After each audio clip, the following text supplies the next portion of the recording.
నమస్తే, నేను మీ ఎంవి నాయుడు.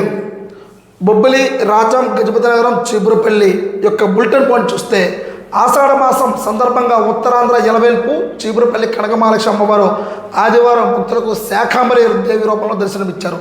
అంటే చీపురుపల్లిలో ఉన్న నియోజకవర్గంలో ఉన్న ప్రజలందరూ కూడా అమ్మవారిని ఇక్కడ దర్శించడం జరిగింది. అలాగే మనం మరొక కథనంలో చూస్తే రక్షిత పథకం నిరుపయోగం, నిమ్మలపాడులో రక్షిత మంచినీటి పథకం నిరుపయోగంగా మారింది. జలజీవన మిషన్లో భాగంగా దీన్ని 3 నెలల క్రితమే నిర్మించారు. ట్యాంకు పైప్ లైన్ నిర్మించి ఇది నిరుపయోగంగా ఇక్కడ జరగడం జరిగింది. ఇక్కడ ఏదైతే జలజీవన పథకం కింద గత ప్రభుత్వంలో శాంక్షన్ చేయడం జరిగిందో గ్రామస్తులకి అక్కడ ఉన్న నీరు అనేది పూర్తిగా రాకపోవడం, దాన్ని సంపూర్ణంగా వినియోగించకపోవడం అనేది గత ప్రభుత్వంలో జరిగింది. అలాగే ప్రహరీ నిర్మించరు అంటూ మొండపల్లి మండలంలోని జోడసింగి ప్రాథమిక పాఠశాలకు రక్షణ గోడ లేక విద్యార్థులు ఇబ్బంది పడుతూ ఉన్నారు.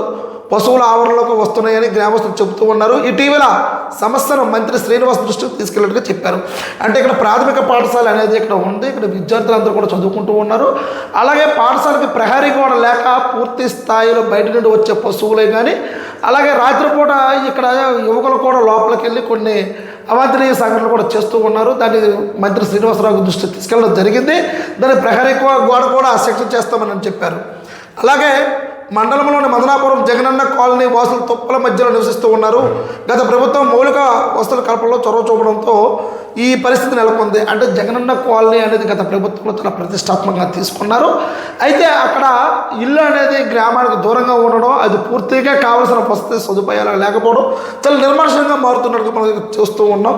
అలాగే ఇసుక అక్రమ రవాణాకి అడ్డుకట్టు, నాగావళి నది నుంచి ఇసుక అక్రమ రవాణా అడ్డుకట్టేందుకు సంతకడ్డి మండలంలోని వాల్తేరు గ్రామాల వద్ద 2 చెక్ పోస్టులు ఏర్పాటు చేసినట్లు ఎస్ఐ చెప్పారు. అంటే అక్రమ ఇసుక అనేది ఎక్కడైనా సరే తరలిస్తే ఖచ్చితంగా వాటిపైన మేము కేసులు పెడతాం, దానికి కావాల్సిన చెక్ పోస్టులు కూడా నిర్మించామని ఇక్కడ చెప్పడం జరిగింది.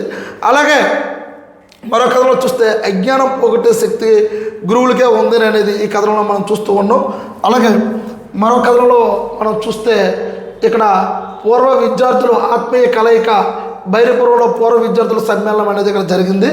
అలాగే మనం అసంపూర్త పనులు ప్రజల ఇక్కట్లు, పట్టణంలోని చిన్నబజారు కూడీలో వాహనదారులు బాధితులు ఇబ్బంది పడడం జరుగుతూ ఉంది. ప్రజలు తాగునీటి సమస్య తీర్చేందుకే రహదారి తవ్వి పైప్ లైన్లు వేసి వదిలేశారు. అంటే ఇక్కడ ఏం జరుగుతూ ఉందంటే ఈ కథనంలో ఇక్కడ త్రాగునీరు కోసం అనేది రోడ్డు అనేది తవ్వడం జరిగింది. కానీ ఏదైతే పైప్ లైన్లు నీటి సదుపాయం కోసం తవ్వారో అది పూర్తి చేయకుండా వదిలేయడంతో అక్కడ పాలదారులు చాలామంది ఇబ్బంది పడుతూ ఉన్నారు. గుంతలు ఇలా వెళ్ళేది ఎలా అంటే గర్భం నుంచి ఉత్తరవల్లి, అంటే ఇది ప్రధానమైన రహదారి. ఇది తెర్ల మండలానికి నుంచి రాయగడ వరకు కూడా ప్రధాన రహదారిగా ఏర్పడింది. అయితే గుంతల నుంచి ఉండడంతో చాలా ట్రాన్స్పోర్టే కాదు వాహనదారులు చాలా ఇబ్బంది పడుతున్నట్టుగా మనం చూస్తూనే ఉన్నాం. అలాగే రైతు సంక్షేమమే ప్రభుత్వ ధ్యేయం, కొప్పరవలస తోటపల్లి కుడి కాలువ పూడుకు తీస్తున్న కోండ్రు మురళీమోహన్. అంటే రైతు సంక్షేమమే ధ్యేయంగా ఇప్పుడు కావలసింది అయితే సాగునీరు అనేది చాలా ఇంపార్టెంట్. అలాగే రైతులకైతే మాత్రము అక్కడ కాలువ నుండి కుడి కాలువ నుండి తోటపల్లి వస్తుందని పూడికలు తీస్తున్నారు రాజాం స్థానిక ఎమ్మెల్యే కోండ్రు మురళీమోహన్. అలాగే జన సైనికుల కుటుంబాలకు ఆర్థిక సాయం ఇక్కడ చీపురుపల్లి, బొబ్బిలి, గజపతి నగరం నియోజకవర్గాల్లో వివిధ ప్రాంతాల్లో మృతి చెందిన సైనికులకు ఆ పార్టీ అధిష్టానం 5 లక్షలు చెప్పిన అందించింది. అలాగే ఇక్కడ ఏమవుతుందంటే జనసేన పార్టీ అనేది ఇక్కడికి ఎవరైతే వివిధ ప్రమాదాల్లో చనిపోయారో వాళ్ళకి జనసేన పార్టీ నుండి అక్కడ 5 లక్షల రూపాయలు ఇవ్వడం జరుగుతూ ఉంది. అలాగే సభ్యత్వం కూడా ఇక్కడ శరవేగంగా వాళ్ళు జనసేన పార్టీ నుంచి అయితే మాత్రం చేస్తూ ఉన్నట్టుగా మనం చూస్తూనే ఉన్నాం. అన్నిటికంటే ఈరోజు మెయిన్ ఎడిటింగ్లో మనం చూస్తే దారి తోచక కారడవిలో గిరిజనం, అంటే బొబ్బిలి నియోజకవర్గంలోని గ్రామాల సమస్యలు కూరుకుపోతున్నాయి. తాగునీరు, వైద్యం, రహదారులు, కాలువలు కరువయ్యాయి. ఐటీడీఏల పరిధిలో లేకపోవడంతో అభివృద్ధికి ప్రత్యేక నిధులు రావడం లేదు. అంటే రామభద్రం గడ్డబాగు తాడుతున్న ఎంపీ కలిసెట్టి, అంటే ఇక్కడ మనం చూస్తూనే ఉన్నాం. అలాగే ఇక్కడ కొండలు గుట్టల మధ్యన జీవనం, ఐటీడీలో విలీనానికి ఎదురుచూపు, తెరలం గదవలసలో కూడా శిథిల వ్యవస్థలో ఉన్న పాఠశాల. అంటే ఇక్కడ ప్రధానంగా అయితే ఇక్కడ గిరిజనులు అనేది గత ప్రభుత్వమే కాదు, ఇప్పుడున్న ప్రభుత్వమే కాదు, ఇది పూర్తి స్థాయిలో ఇక్కడైతే వాళ్ళు విఫలమవుతూనే ఉన్నారు. ఎందుకంటే వాళ్ళకి కావలసిన రహదారులు లేవు, తాగునీరు లేదు, అలాగనే పండించుకోవడానికి సాగునీరు కూడా లేదు. వీళ్ళంతా కొండ ప్రాంతంలో ఉంటారు.